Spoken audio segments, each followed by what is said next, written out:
缘何时相逢？前尘旧梦难了。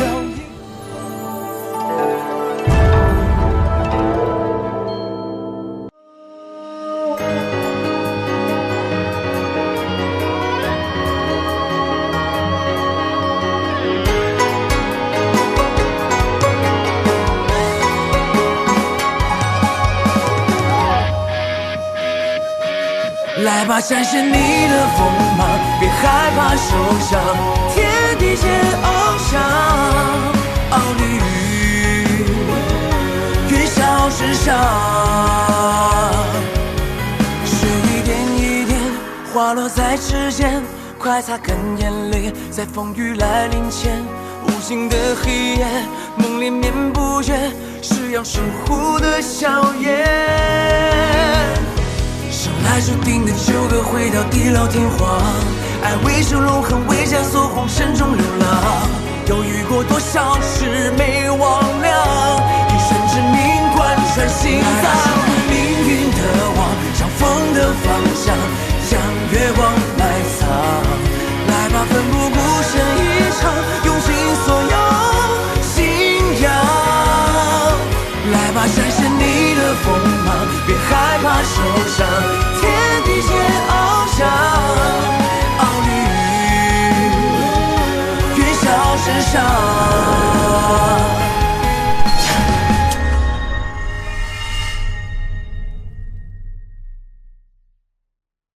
同样的酒店房间，更便宜的价格，不怕比价的同城旅行邀您收看《虫子》。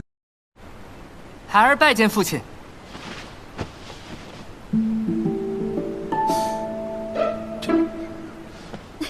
你看，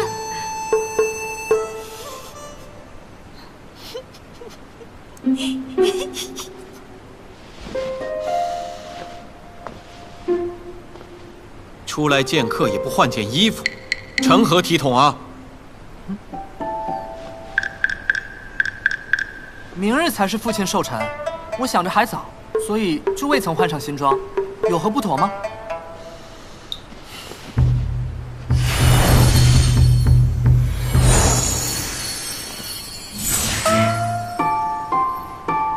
长这么大了，还和别人胡闹。不如你教我打坐。你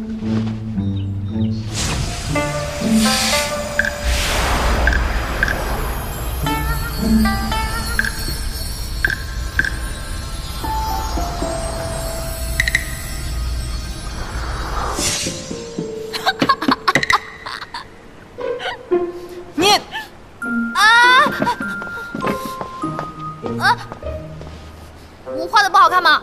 虫儿，不得无礼，还不退下！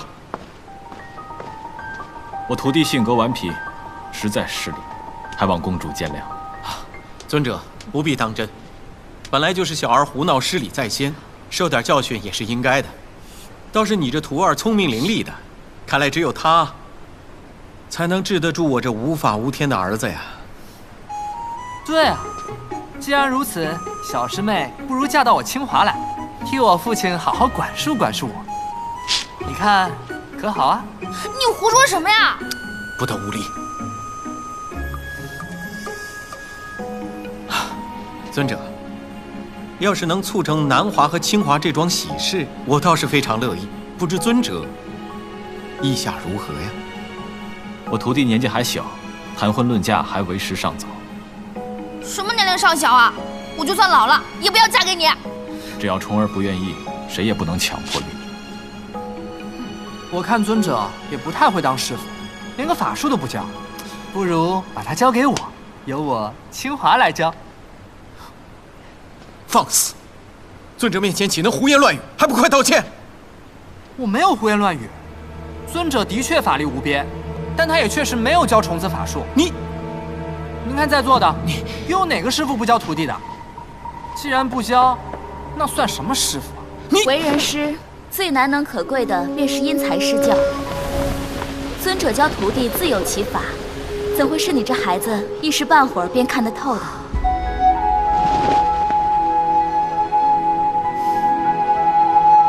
好美的仙子啊！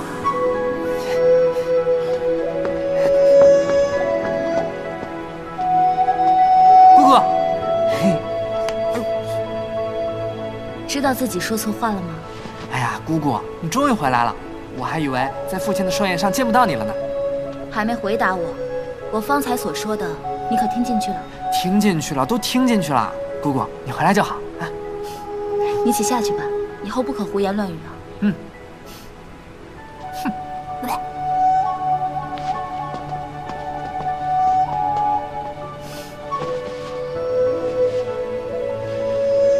哥，你还知道回来呀？云姬在人间行走多年，久不曾回来看望哥哥，还望哥哥见谅。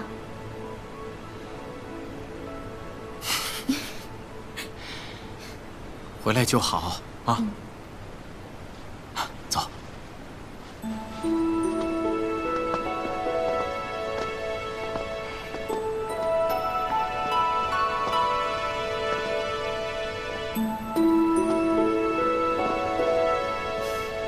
尊者，好久不见。好久不见。虫儿，这位是卓云姬，卓仙子。卓仙子好。卓仙子，他是我徒弟虫子。虫儿，初次见面。这本是我给尊者准备的若凝丹，送给你如何？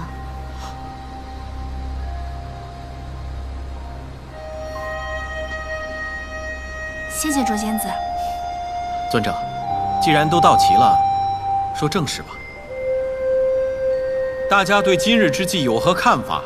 但说无妨。我认为用龚可然引出万劫，那是上上之策。此二人沆瀣一气，藕断丝连。龚可然落得如此下场，那也是他咎由自取。哎，怎么能说我侄女与万劫沆瀣一气呢？她终究也是个可怜人呐。是，龚可然是个可怜之人，但是谁让他和万劫有婚约呢？我自然不是此意。可然虽可怜，但若能利用他与万劫的关系捉住万劫，倒也算是赎罪了。尊者，你有何看法？让龚仙子冒险并无必要，想引诱万劫现身，自有他法。你们这样做，有问过龚仙子的意愿吗？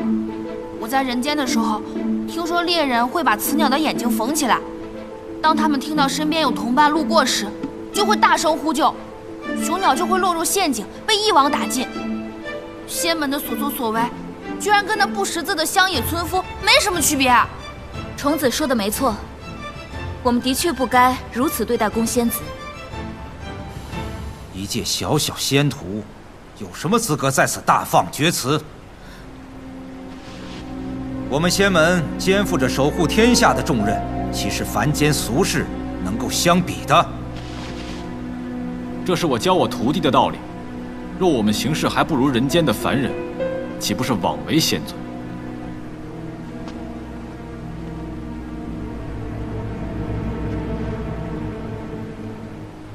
师父，我想回去了，我不想在这待了。行，那我们回去吧。嗯。哼。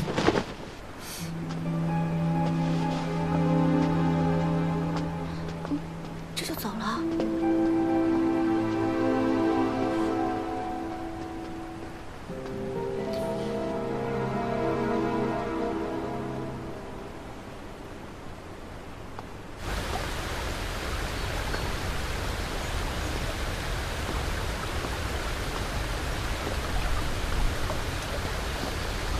师父，我是不是又说错话了，又给你添麻烦了？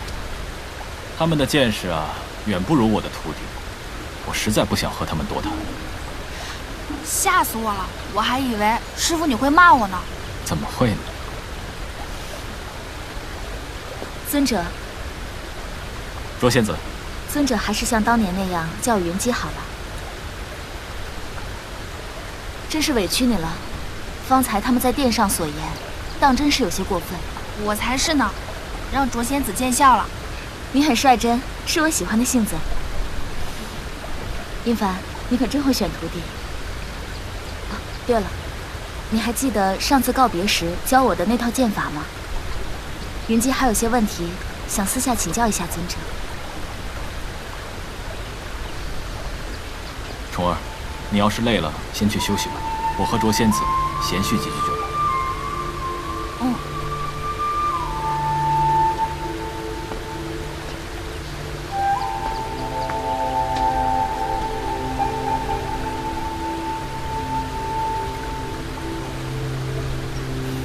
好美啊！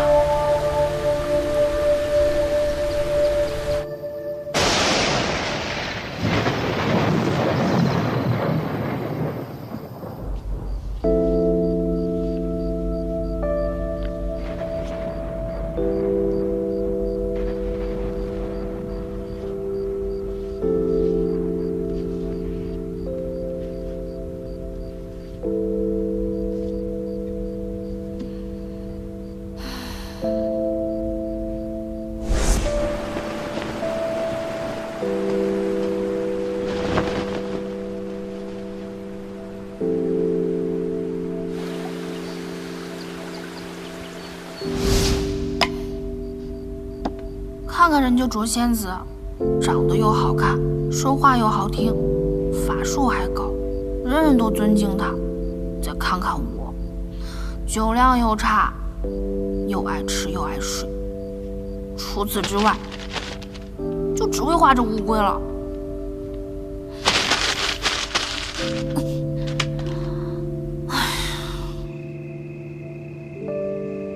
当年你是极用功的，如今这么多年过去了，似乎没什么长进。心中有执念，如何长进？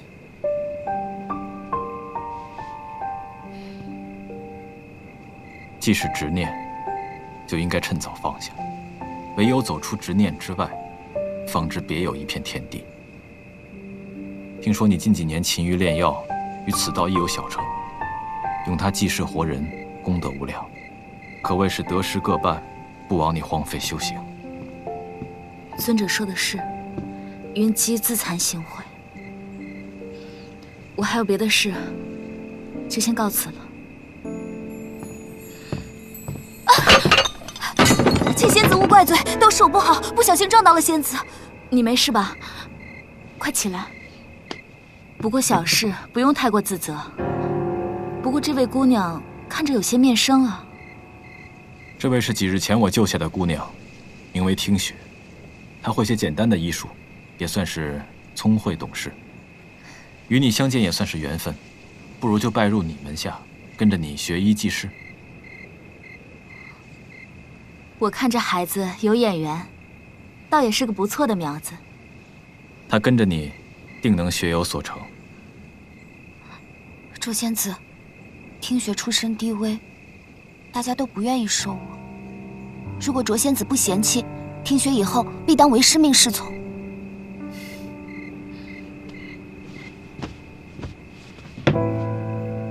起来吧。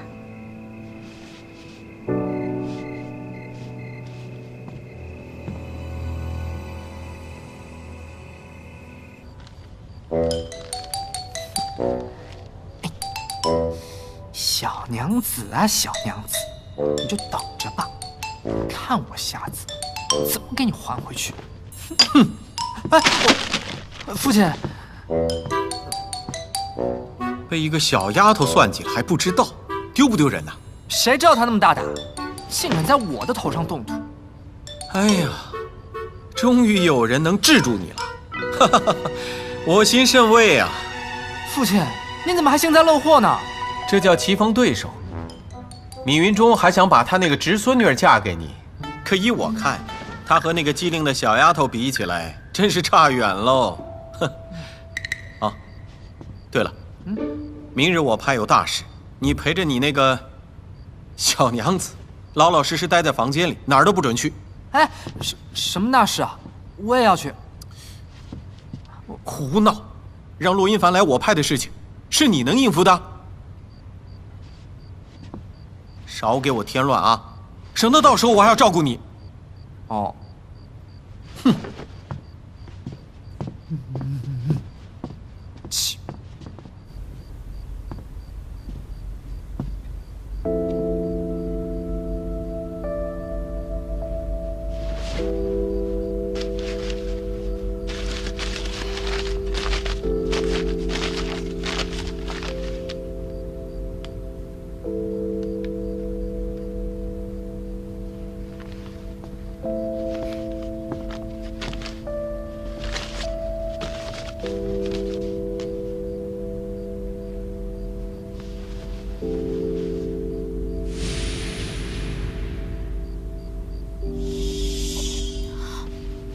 傅，师傅，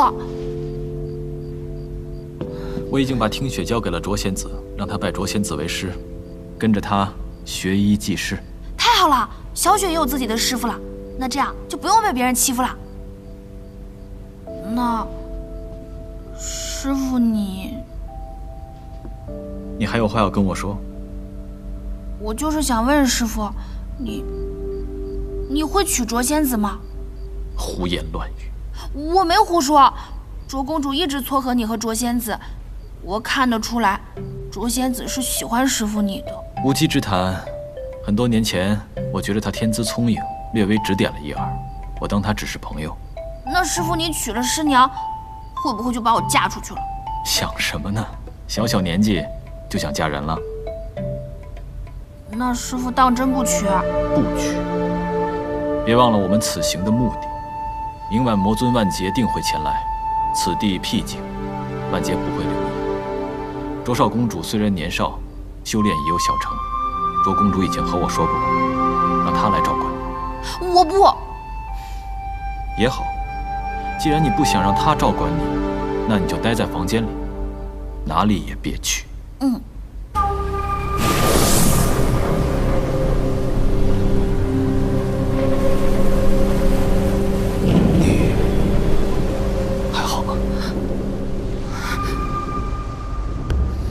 你来干嘛？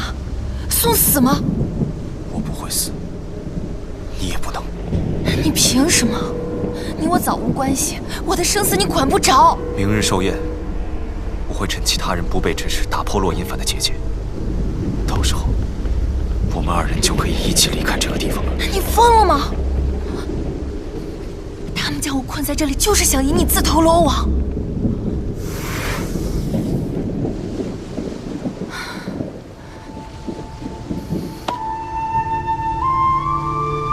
我早该了断，何苦彼此折磨？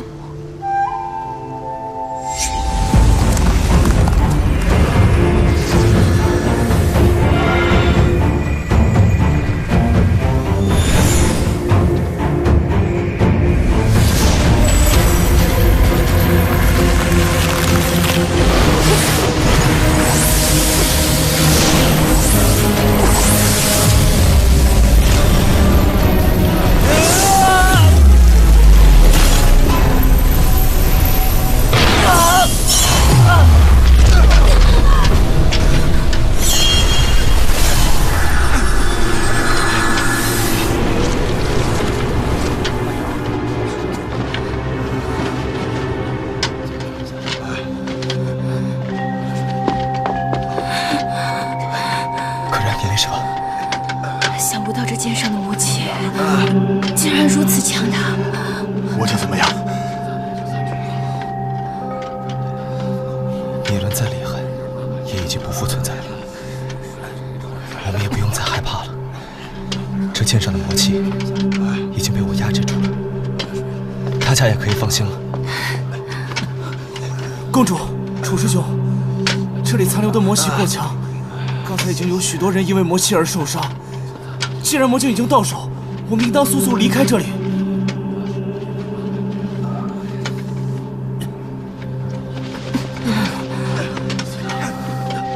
也好，不如我们就先去陈州，那里也有地方可以落脚。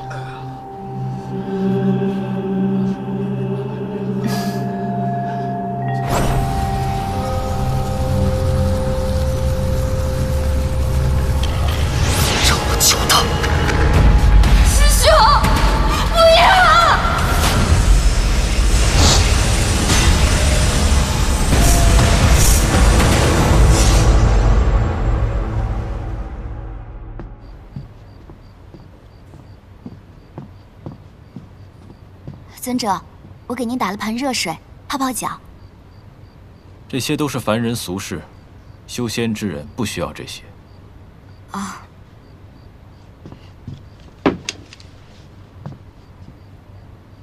既然尊者不愿意，那我去给尊者暖暖背吧。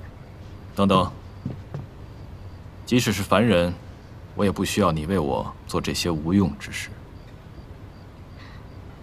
听雪明天就要走了，有可能再也见不到尊者了。我当着卓仙子的面不好开口，但是思来想去，还是想问问尊者能不能收我为徒。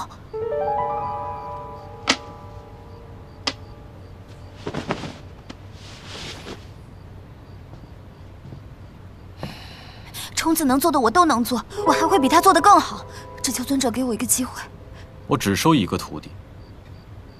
今日这事我全当没发生过。你走吧，但我想和你说，你比虫儿差得远呢。那你为什么要救我？给我希望，却又不肯收我为徒，还要赶我走，为什么？我再说一遍，我只收一个徒弟，你且下去好好想想。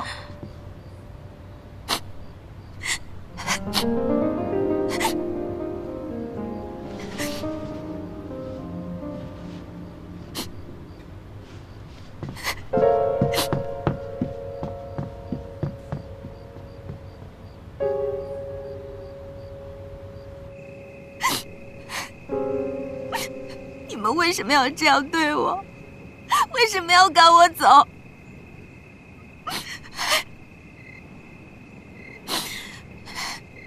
凭什么他虫子可以，我哪一点比不上他？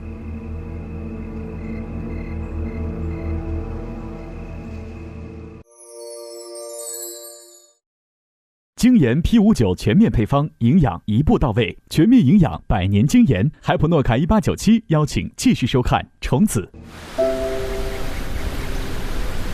师傅不在真的很无聊，不知道他现在在干嘛？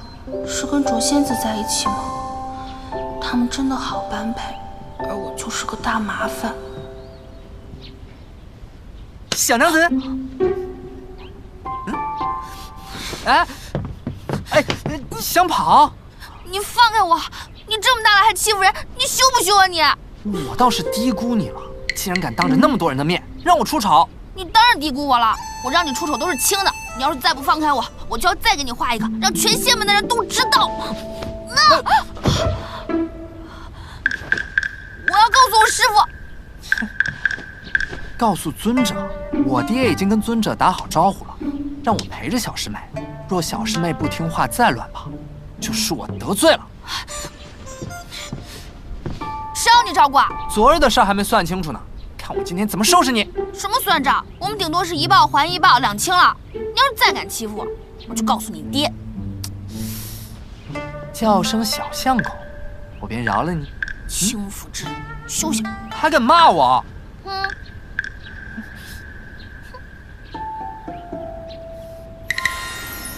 这下再骂一句，我听听。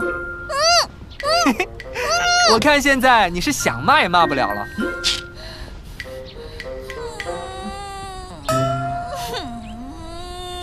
哎，罢了，我跟你开玩笑呢，你怎么还哭了呀？女孩子就是麻烦。这样，你好好听话，我便给你解了法术，好不好？嘿嘿嘿。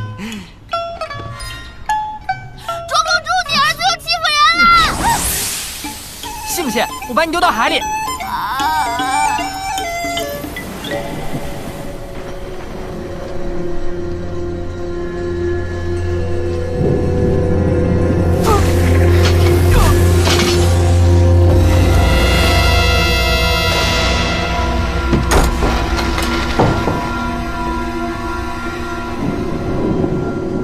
可然，外面都是他们的人，你逃不掉的，你快走！牵了你的手，哪有放开的道理？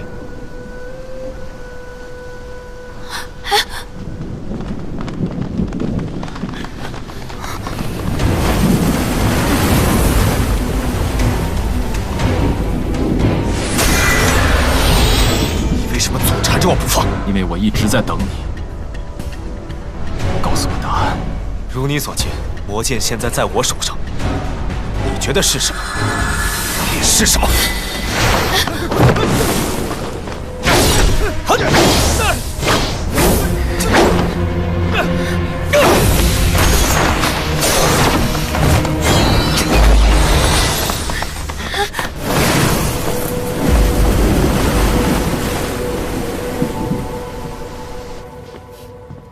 既然喜欢当哑巴，那就多当一会儿。我在这屋外布下了结界，你哪儿都去不了，好好待着。本公主要回去睡一觉，等睡醒了再来收拾你。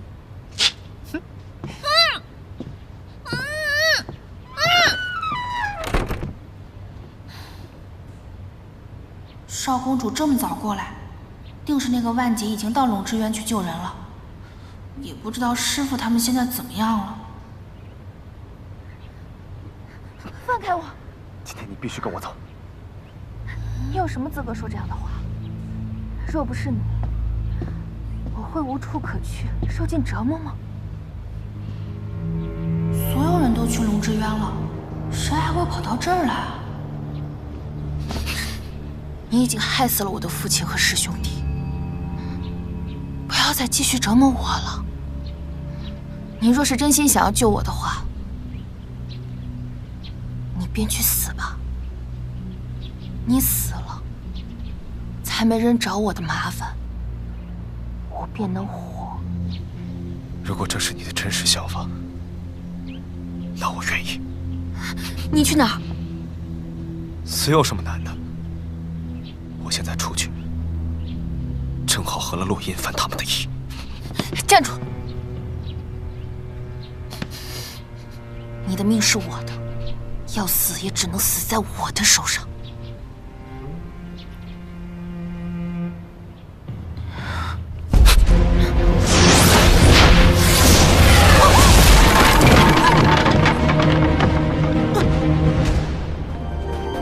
虫儿，虫儿。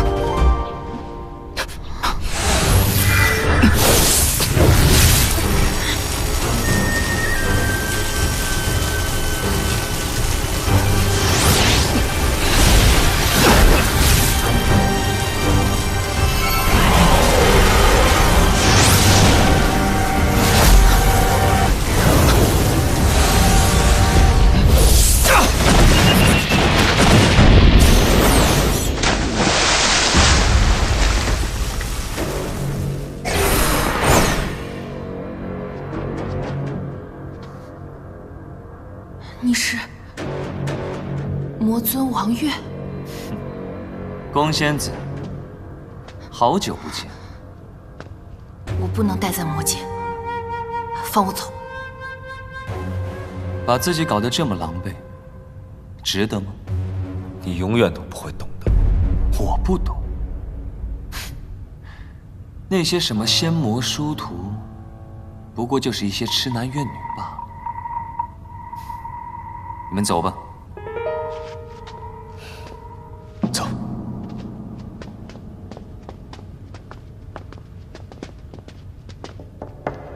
下一次，我不一定还会救你。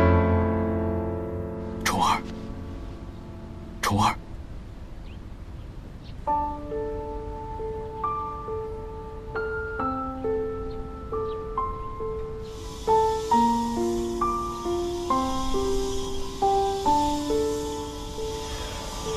虫儿，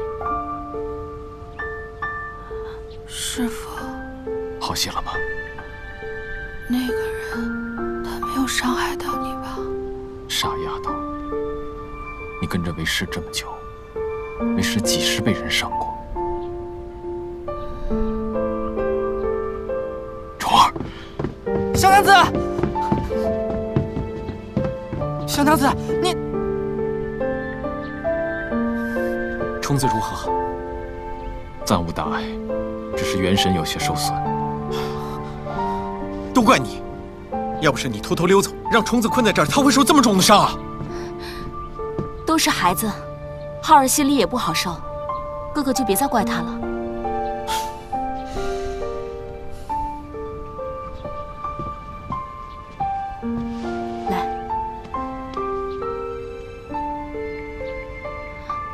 我看万劫本无意伤他元神，只是魔气太重。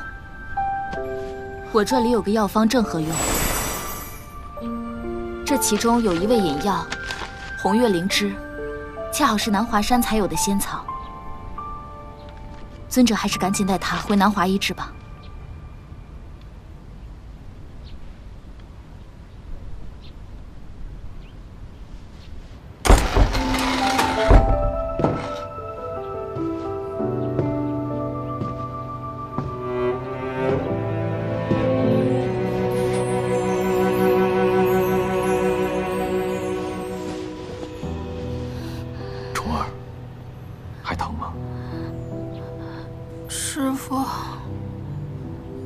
心，为师已替你寻得灵药，一会儿熬好了就拿过来。我不要，药好苦的。听话，你现在气息微弱，红月灵芝能敛神凝气，对你再好不过了。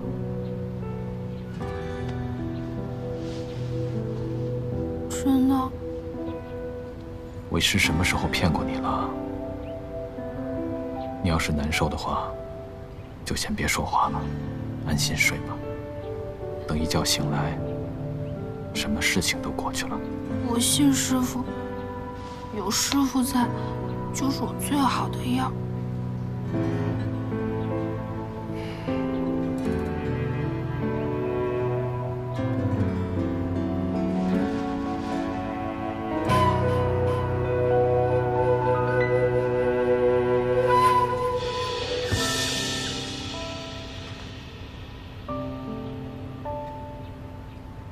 气息还是很弱，这样下去不行。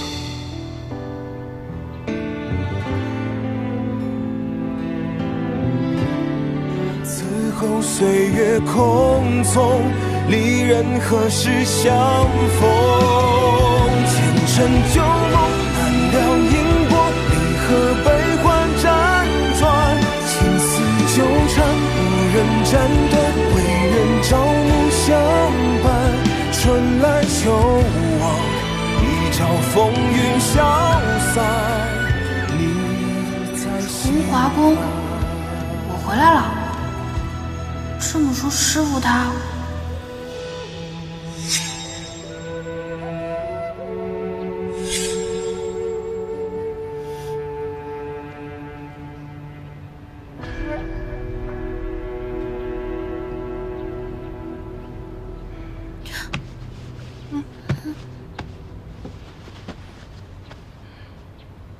你是……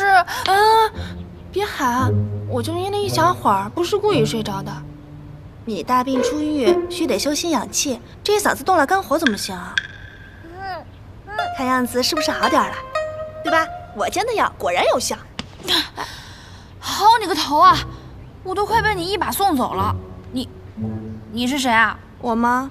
我是来替尊者照顾你的。哦，对，你还不知道我的名字呢。我呢是南华第361代弟子，天机尊者的徒弟，专司炼药的闲散咒仙燕珍珠是也。炼药的咒仙？南华有这个吗？南华这么大，有像你师父和都将那样撑门面的剑仙，当然也有像我这种逍遥度日的散仙了。不过这都不重要。尊者有命，让我监督你喝下这红月灵芝。来，张口。不要，这味道这么难闻，我师父都说了不让我喝药了。不喝药？不喝药怎么行啊？难道尊者天天给你渡气啊？他都做了这些天了，你总得让他休息一下吧。渡气？师傅？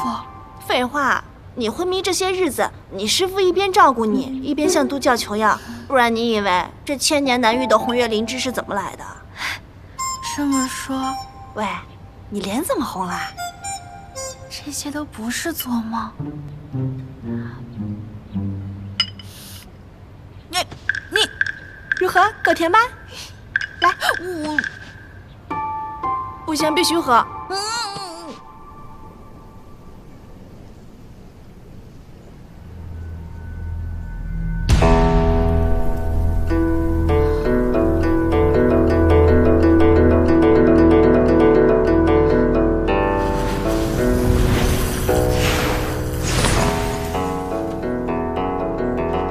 果真在此。万劫呢？万劫的行踪不是应该问你们吗？我怎么知道他在哪？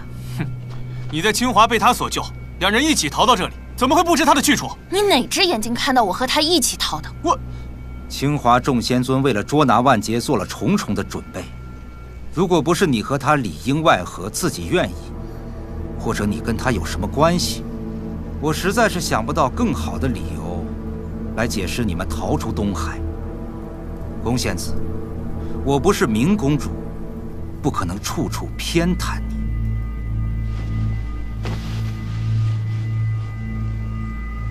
我和他早已各走各路，何来里应外合？你们之前……再敢多说一个字，我就把你舌头砍下来。你不愿意承认也没有关系，既然你在这个地方，他就一定跑不远。宫仙子，还麻烦你跟我们走一趟吧。我若不愿呢？既然请不来，那就只能绑了。只要有你在，他一定会现身。布阵。是。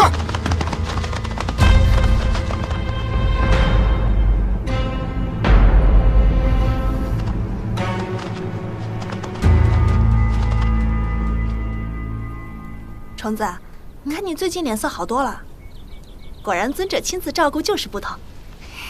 来吧，拿你的法器出来，比划两招给我看看没？法器？你总不会还没有？不是吧？像我这种4样散仙都有啊！我猜尊者一定是有自己的打算，你别想多了啊。他那么疼你，就算没给你法器，怎么着也会教你一招办事吧？没有？嘿，奇了怪了，不给东西傍身，也不教法术，难道是把你当个废物养在身边啊？可不就是废物吗？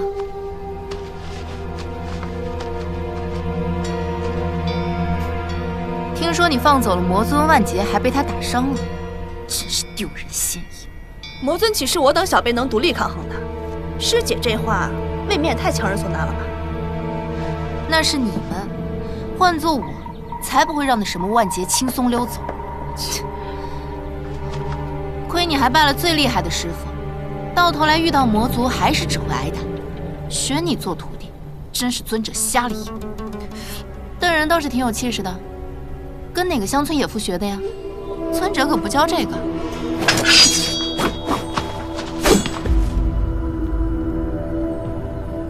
你大胆，你竟敢！我有何不敢？被夺了法器的又不是我。没想到师姐的法器就是用来划自己脖子的。我看这剑挺锋利的，要不要试试看呢？是什么？是剑呢。谁让我是一个没有法器的废物，又不会武功，这若是手抖那么1-2下，也是正常的吧？你刚刚是我不对，我道歉。你先把剑放下。虫子师妹，算了。就只有我吗？还有呢？对不起。你这个混！你若再敢说我师父一句，我定不饶你！你。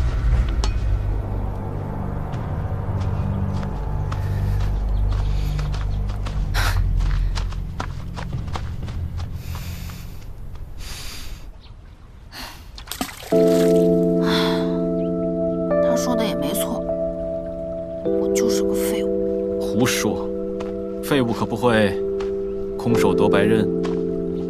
师傅，你都看到了，我也不是故意要整他，我就是气不过。虫儿，你很想要法器吗？没有，我自己水平未到，哪有什么资格呀？师傅，如果说我想要，师傅会怪我吗？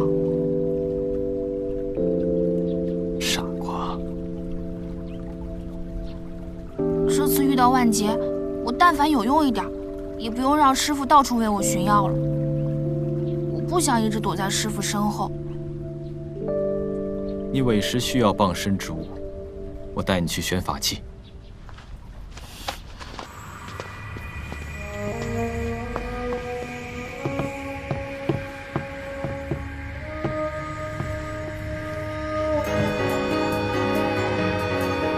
你看看，选一件自己喜欢的。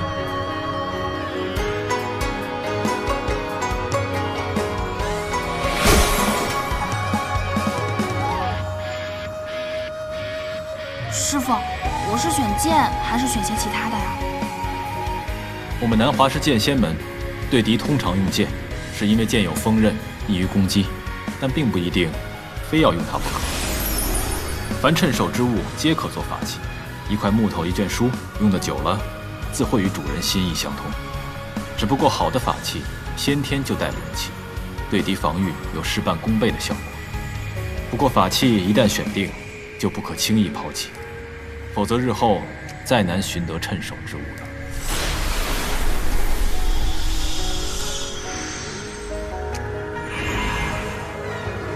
还是师傅替我选一件吧。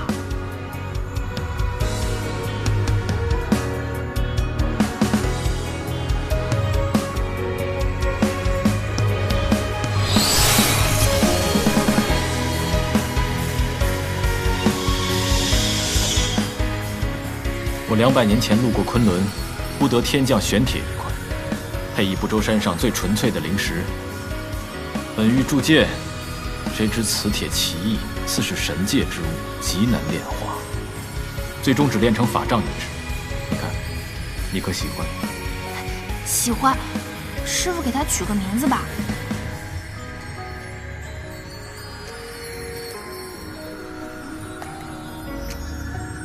星光不比月明，却从不以本身微弱为羞，依然普照人间，责备苍生。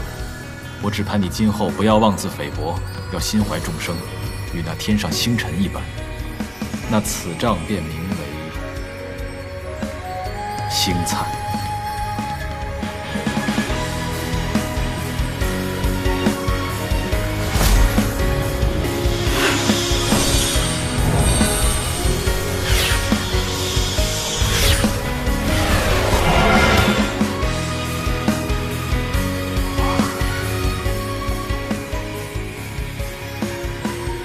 此间神物自带正气，不会任心念邪恶之人为主。星灿更甚，他既然选定你，就知你心地纯良，愿为你所用。以后我会好好照顾你，你也要听我话哦。星灿无锋，不如剑善于攻击，但防守绰绰有余。我希望你少锋芒，多克制，不要争强好胜，更不可伤害他人。也要用它好好保护自己。既然师傅让我保护好自己，那我是不是也要学点法术啊？要不先学防身之术？虫儿明白了。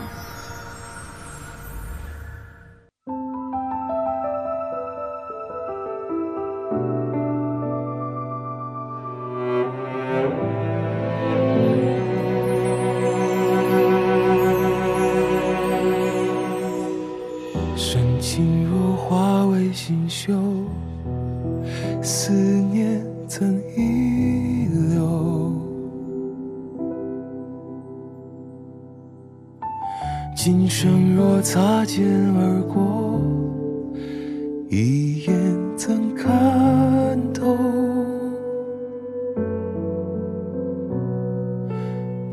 命运若注定不朽，又何惧执手？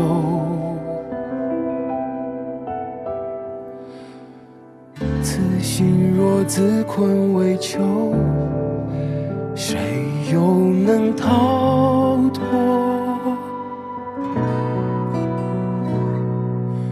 蓦然回首，终究无处停留，只盼光阴逆流，再入你眼眸。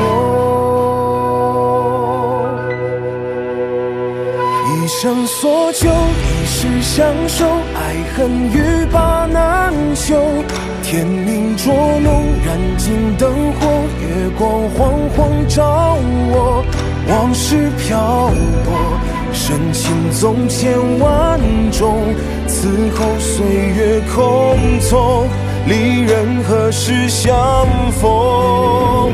前尘旧梦，难料因果，离合悲欢辗转，情丝纠缠，不忍斩断，唯愿朝暮相伴，春来秋往，一朝风雨消散，你在在心畔。